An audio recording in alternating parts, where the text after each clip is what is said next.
Assalamualaikum warahmatullahi wabarakatuh. Perkenalkan, nama saya Lala Istiana, NIM 2014-349 dari kelas Asuransi Syariah 4B. Video ini dibuat guna memenuhi mata kuliah UTS Underwriting. Langsung saja, yang pertama, apa itu underwriting? Nah, underwriting adalah proses memverifikasi, menilai, dan menguji risiko para calon nasabah yang melakukan pengajuan asuransi. Nah, divisi atau orang yang menjalankan ini disebut underwriter. Underwriter adalah yang mengevaluasi potensi risiko calon peserta asuransi tersebut. Lanjut pertanyaan yang kedua, tugas pokok underwriter. Yang pertama, mengumpulkan informasi nasabah. Yang kedua, melakukan verifikasi data. Yang ketiga, melakukan apresiasi. Yang keempat, menyampaikan keputusan asuransi. Lanjut ke yang ketiga, prosedur underwriting. Yang pertama, pengajuan data dari calon nasabah. Yang kedua, mengidentifikasi risiko. Yang ketiga, pengelompokan risiko. Yang keempat, mengirimkan pengajuan calon nasabah kembali. Oke, lanjut pertanyaan keempat, apa itu equitable to the client? Nah, equitable to the client ini yaitu adil bagi nasabah, merupakan prinsip dasar asuransi di mana masing-masing tertanggung membayar premi yang proporsional terhadap risiko yang ditaksir perusahaan terhadap pertanggungan tersebut. Yang kelima, moral hazard.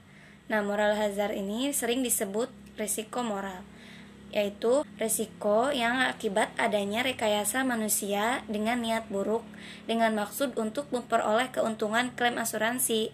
Nah, untuk mencegahnya ini, maka setiap aplikasi permintaan asuransi perlu diteliti dan diseleksi. Lanjut pertanyaan yang keenam, bagaimana cara menciptakan premi yang proporsional? Nah, pada dasarnya perusahaan seharusnya memberikan perlindungan atas stabilitas cash flow-nya.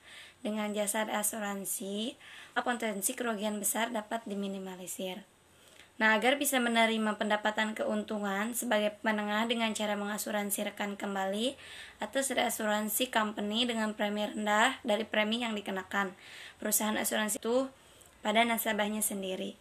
Nah, pada umumnya perusahaan asuransi bekerja sama dengan beberapa perusahaan reasuransi lainnya, gunanya untuk membagi resiko, karena perusahaan-perusahaan tersebut membuat kondisi kontrak serta premi reasuransi yang disebut dengan lead insurance, sedangkan perusahaan reasuransi lainnya berperan di dalam kontraknya yang disebut sebagai following reassurance. Lanjut pertanyaan yang ketujuh, bagaimana prosedur yang dilakukan oleh field underwriting? Nah, yang pertama itu mempertimbangkan risiko yang diajukan. Yang kedua, memutuskan menerima atau menolak apa yang diajuin. Yang ketiga, menunjukkan syarat dan beberapa ketentuan serta lingkup ganti rugi. Yang keempat, mengenakan biaya upah pada dana kontribusi peserta. Yang kelima, mempertahankan, meningkatkan, dan mengamankan margin profit. Oke, lanjut yang kedelapan, apa yang dimaksud dengan reasuransi? Reasuransi adalah perusahaan yang menyediakan perlindungan kepada perusahaan asuransi dalam bentuk pengalihan risiko ketidakmampuan finansial, sehingga beban yang ditanggung perusahaan asuransi dapat diminimaliskan. Jadi, perusahaan asuransi tetap bisa membayar klaim terhadap nasabah. Lanjut pertanyaan ke-10, apa yang dimaksud dengan yearly renewable term? Nah, ini reasuransi tahunan jangka waktu tertentu, yaitu ketika perusahaan asuransi utama mengalihkan sebagian risikonya kepada perusahaan reasuransi.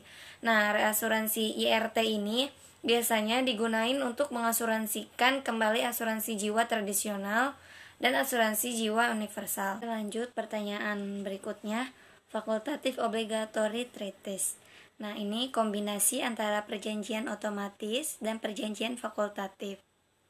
Nah, aspek obligatif atau wajib ini atau otomatisnya bahwa reasuransi berkewajiban menerima resiko yang dikirim kecuali jika reasuradur tidak mempunyai kapasitas untuk mengkonversi resiko yang diserahkan.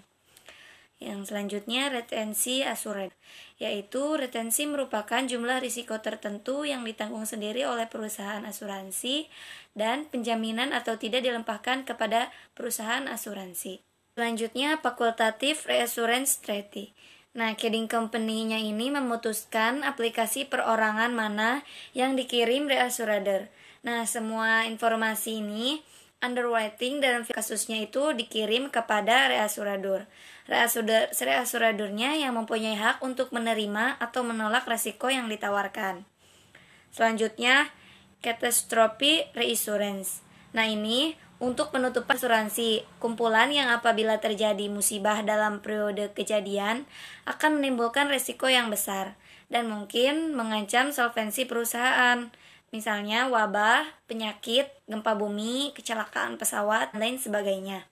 Yang terakhir itu apa yang dimaksud dengan coinsurance. Nah, ini coding company membayar kepada reassurador sebagian premi yang dibayar oleh pemegang polis. Nah, bagian komisi dan pajak premi proporsional berkaitan dengan polis yang direasuransikan dan bagian biaya umum. Nah, proporsi biaya sebenarnya yang dibayar oleh reassurador ini ditetapkan melalui negosiasi. Mungkin itu saja beberapa pertanyaan beserta jawabannya. Kurang lebihnya mohon maaf. Wassalamualaikum warahmatullahi wabarakatuh.